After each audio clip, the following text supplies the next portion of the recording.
Hi, I'm Jane. I'm from the Bathurst United Spiritual Care Team. And for many years, we've been doing prayer circles at CAMH twice a month, usually in person, of course. And we're so sorry that we can't do that now.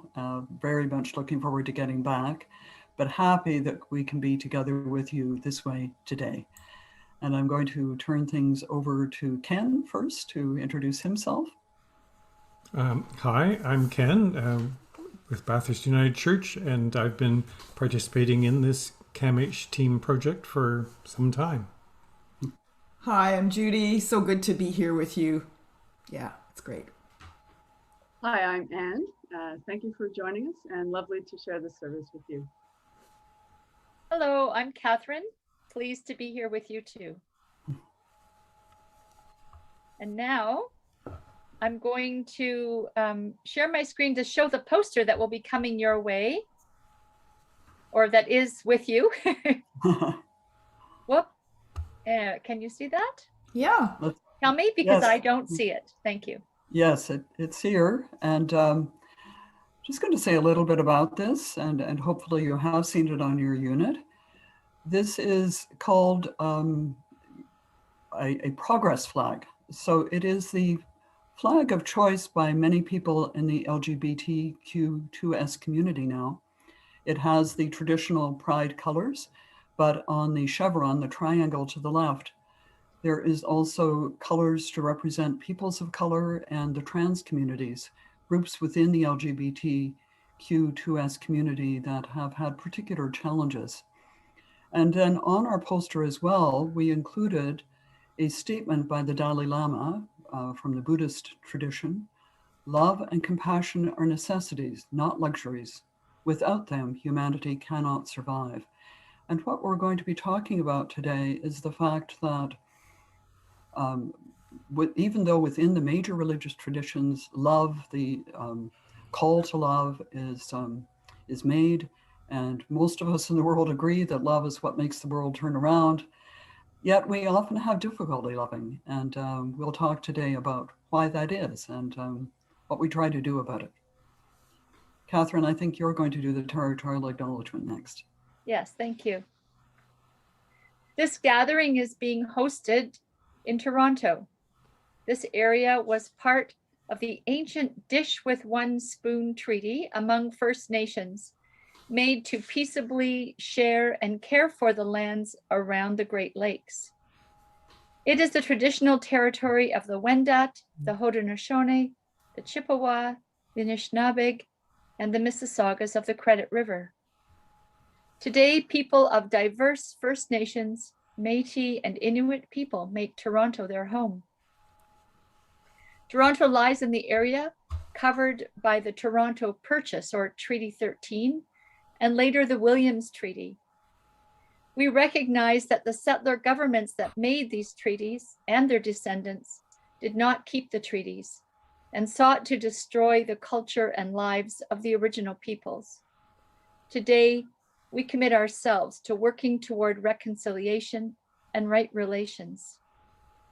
June 27th is Pride Sunday, so we especially recognize and honor two spirit people who suffer both due to their indigeneity and their gender identity. We lift up and honor these people who live in duality, and with this gift are often able to see different points of view, making them strong spiritual guides and mediators for those on both sides of conflict.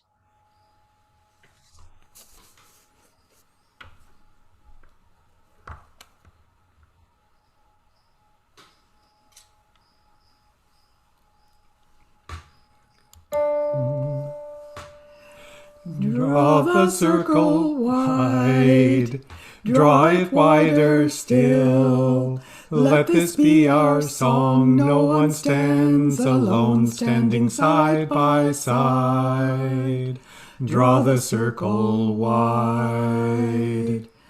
God, the still point of the circle, around whom all creation turns. nothing lost but held forever in God's gracious arms. Draw the circle wide, draw it wider still. Let this be our song. No one stands alone, standing side by side. Draw the circle wide. Let our hearts touch far horizons, so encompass great and small. Let our loving know no borders, faithful to God's call.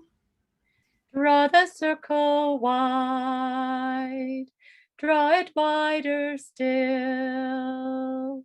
Let this be our song. No one stands alone, standing side by side. Draw the circle wide. Let the dreams we dream be larger than we've ever dreamed before.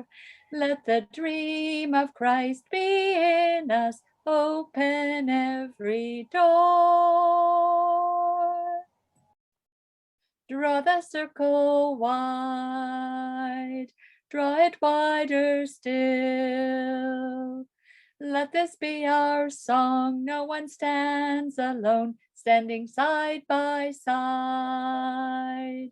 Draw the circle wide.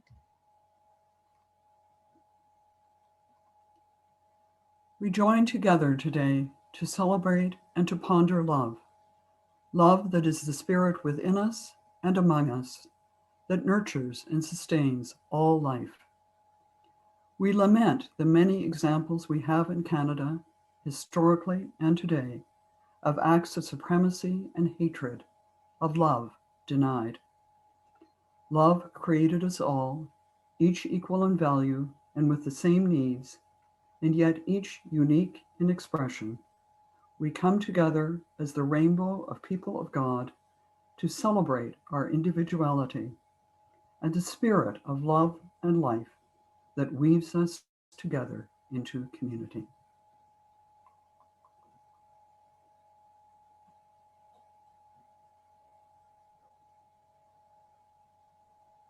This morning, we have a reading to meditate on from Richard Wagamese, a First Nations Canadian author, from his book of meditations called Embers.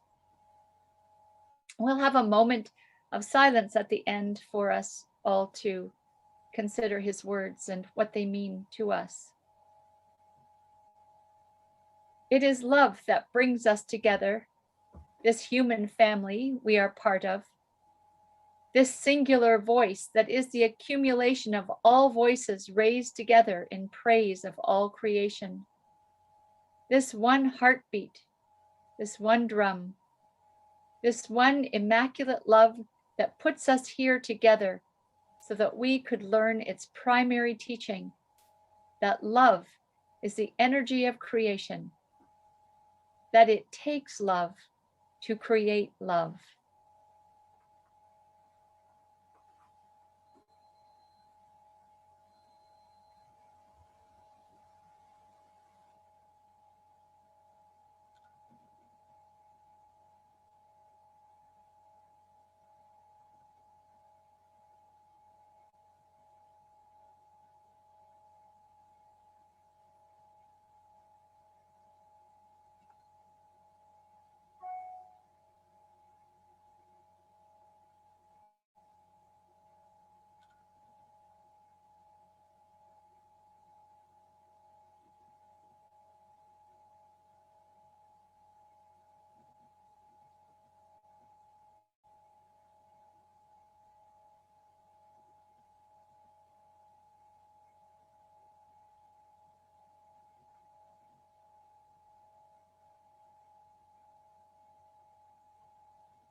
And now Ken and Anne are going to do readings from other religious traditions about love.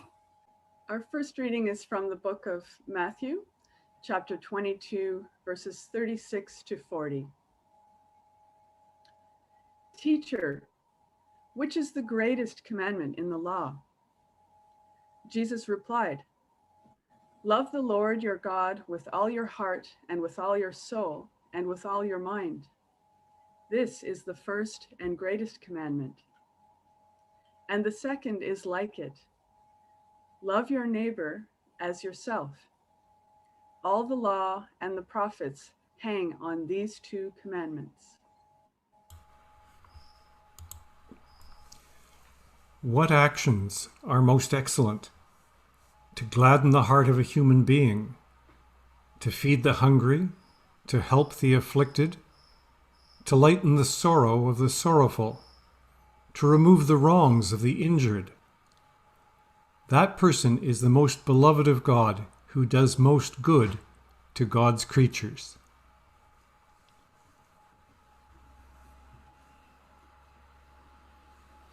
So we've now had 4 readings about love from different religious and spiritual traditions.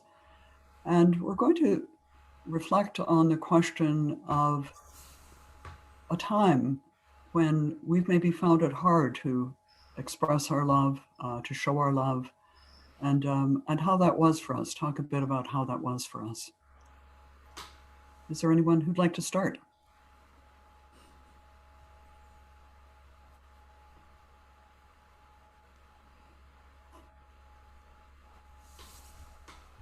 I can start. Thank you. As a teacher, I come in contact with many, many families.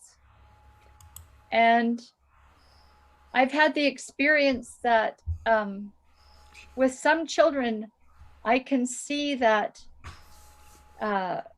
they're struggling because they don't have the kind of support at home that would really enable them to be their best at school.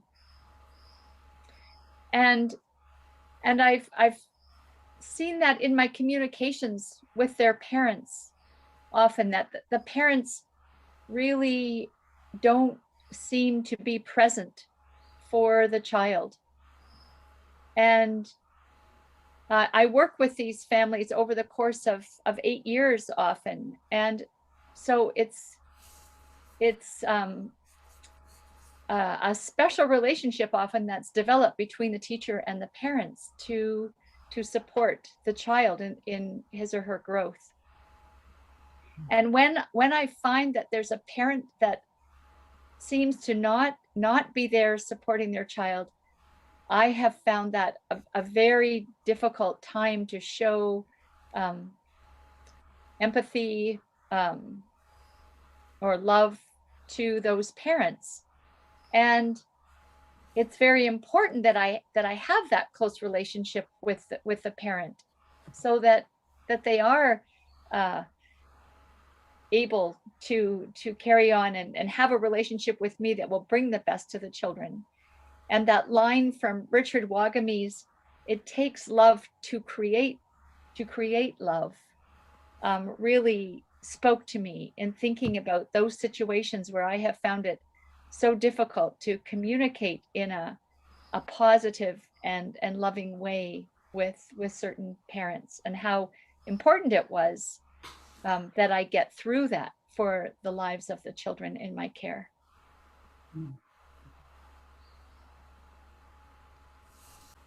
I guess when I heard this question, I thought of a time in my life. I was quite a lot younger and running a small business, and I had taken on as a colleague, as a partner, a fellow whom I had worked with in the past, and I knew he had some difficulties, but he also had some skills that were necessary.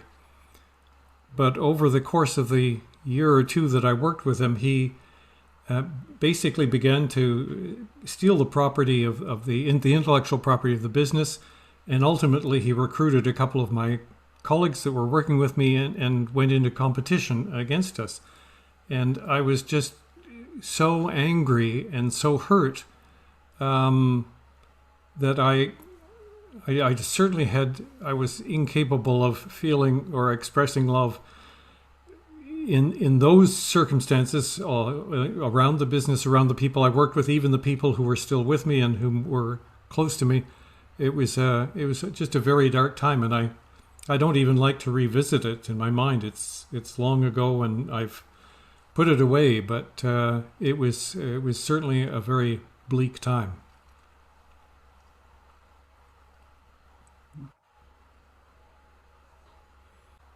I thought of a time when I was a young person, probably around 16. I had just been away from my parents, I think, for the first time for a significant period of time on a community development project where I had to travel to I traveled to Winnipeg actually, and I came back, and my whole look at our way of life, at my parents, what they were doing, just felt I had such judgment about them, and I just expressed it and felt very distant from them, and very, I don't know, it's probably some anger.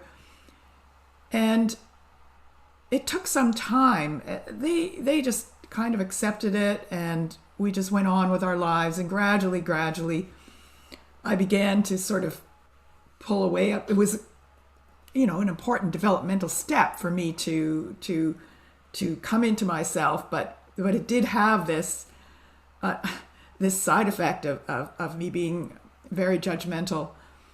And they died fairly early in my life. One in my late 20s, the other when I was about 40. So I was busy then with my career and my children.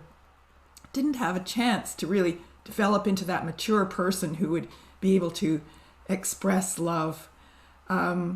So I do hope that during that time they did understand that underneath it all, I did love them. And the thing that really stays with me from that time is they didn't change. I was the one who changed.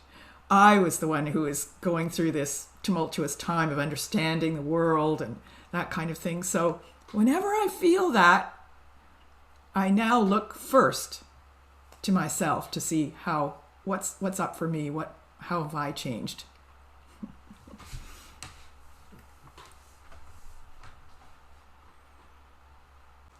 I thought of two things really, and the one I'll be quite quick about. But I grew up in large cities, but then for many years lived in a small community where there wasn't great diversity in the population, and what diversity there wasn't really acknowledged. So, for example, with respect to sexual orientation, I'm sure there were many more people of varied sexual orientations and gender identities than, in fact, we knew, because there was a lot of conservatism in the community. And I had quite early been exposed to the gay community, but not so much to transgendered people that I was aware of. And to be honest, for many years, I really, really questioned that, was uncomfortable with that, felt that it was strange and didn't know how I would be with a transgendered person. And then when I moved to Toronto, not really all that long ago, I met transgendered people at a college and as well at a church, and realized, and I thought of the teaching of a Buddhist teacher whom I admire very much, Pema Chodron, who says always when you are feeling people are difficult to connect with, difficult to love, think of the phrase "just like me." That we're much more alike than we are unalike in this world. And boy, did I ever learn that in spades when I met these people who are incredible individuals. And my life has just been so enriched by getting to know them.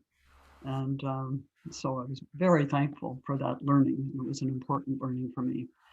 The other situation I had was with my sister, to whom I've been very close for many years, but we were both responsible for the care of my parents, who lived for a very long time and went through some very difficult years. And Mary and I had some very strong differences of opinion about how to care for them. And, it did lead to a point where I thought, do I love her? I really resented her, questioned her motives. And it took us a long time to work through that. And what was most important, and I give my sister a great deal of credit for this, was that for us to talk this through, and to admit that we had had these feelings. She had had similar feelings. And so again, that was a good learning for me, which I've tried to carry on in the rest of my life. I was reflecting on the reading that we had from the Prophet Muhammad, and thinking about how it is often quite easy to love and show empathy with someone who is experiencing sorrow or who is experiencing injustice. But then on the other side of it, how easy is it to show love and compassion to those who are the cause of the sorrow or the hurt or the injustice? And I think, a lot of what we've been saying so far is about that. And, in the Christian tradition, I believe it's 77 times that the phrase "love your enemies" appears. So there is definitely a call in the Christian faith tradition to love your enemies, and that is a challenge that's much harder. And I've definitely had a few times where someone very close to me was dishonest and there was betrayal, and it's quite hard to move past the hurt. Thank you, everyone. I hope that this conversation has had meaning and brought some thoughts of your own to those of you at CAMH who are sharing with us. And now we come to a time for prayer, and we'll share any prayer requests that we have today and pray together. So this is for you also who are with us watching, to have your prayers in your hearts or spoken aloud, whether you're alone or perhaps with a group.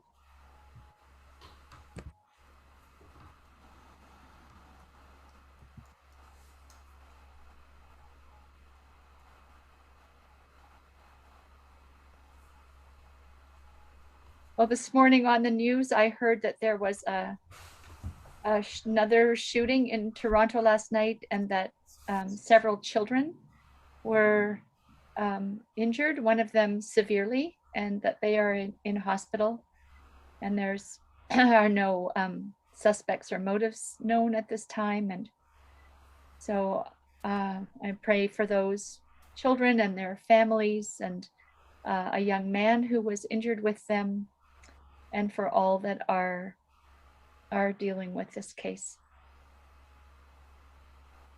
And it being Father's Day, of course, prayers for all fathers, for their importance in families and all that they bring, with prayer of gratitude and of strength for them.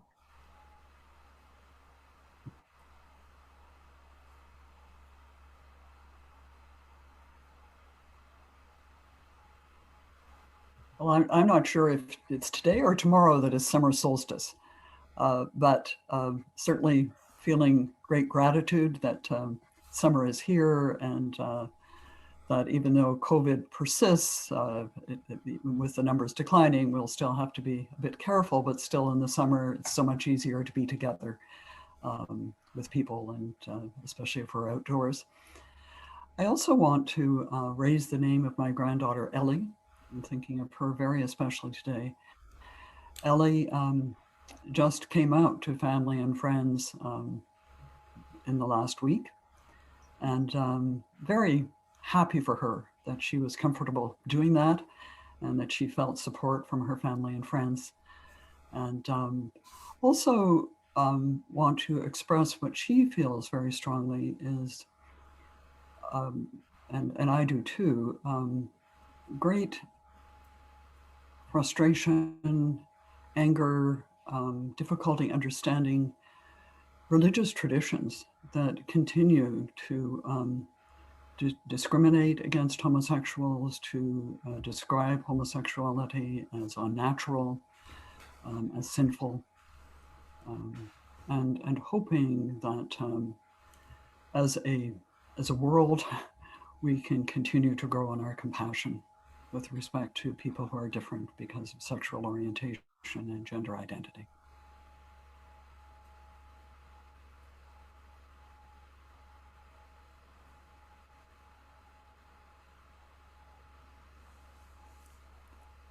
I'm thinking of the continuing pain that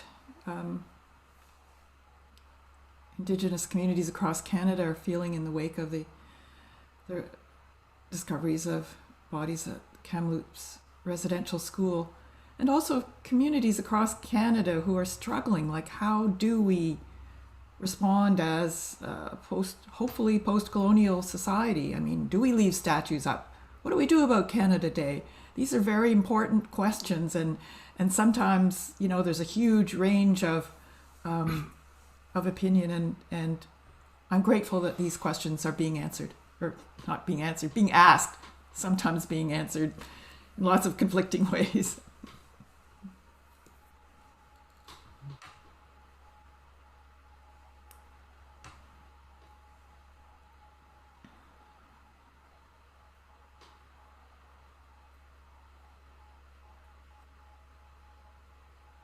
Are there any others? Oh, Anne?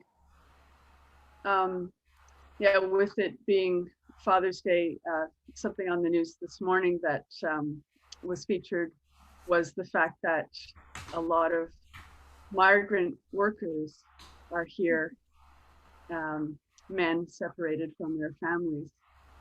So I'm thinking about those people who contribute so much to our society and you know, essentially feed us, get the food to us. And with it being summer, you know, the harvest is starting. So I'm thinking about migrant workers and everything that they've gone to in this incredibly difficult pandemic time. Many of them having been sick with COVID, not having adequate housing, not having adequate access to healthcare. So thinking about migrant workers today, and yeah, also sending prayers and gratitude to all the fathers on Father's Day.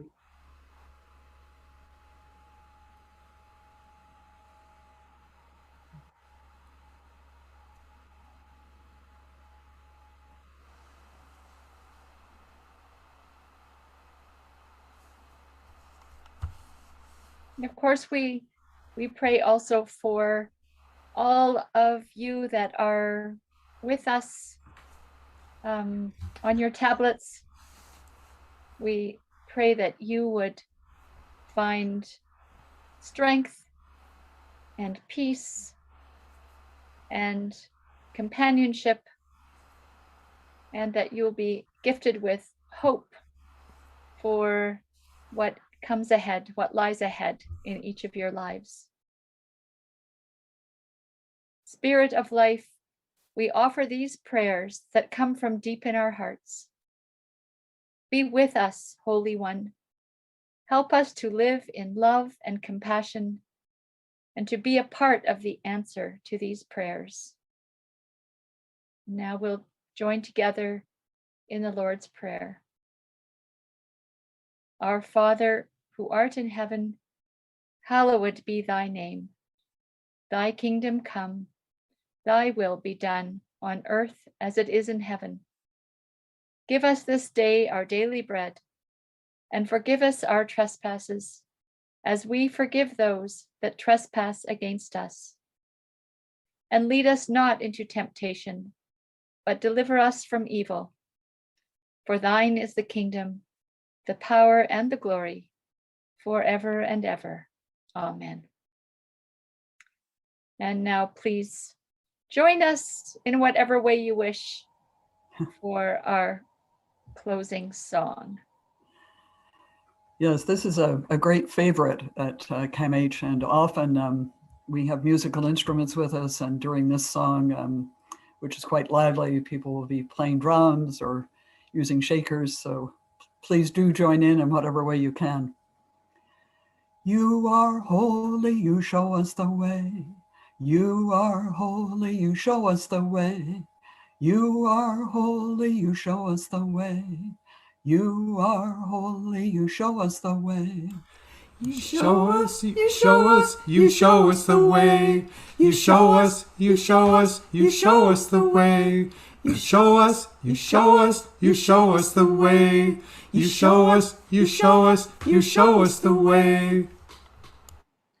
You are love, you show us the way. You are love, you show us the way. You are love, you show us the way. You are love, you show us the way. You show us, you show us, you show us the way. You show us, you show us, you show us the way. You show us, you show us, you show us the way. You show us, you show us, you show us the way. Into love, into mystery, into paradox, into questions, into the seed and the ground that holds the seed. May we go, may we go.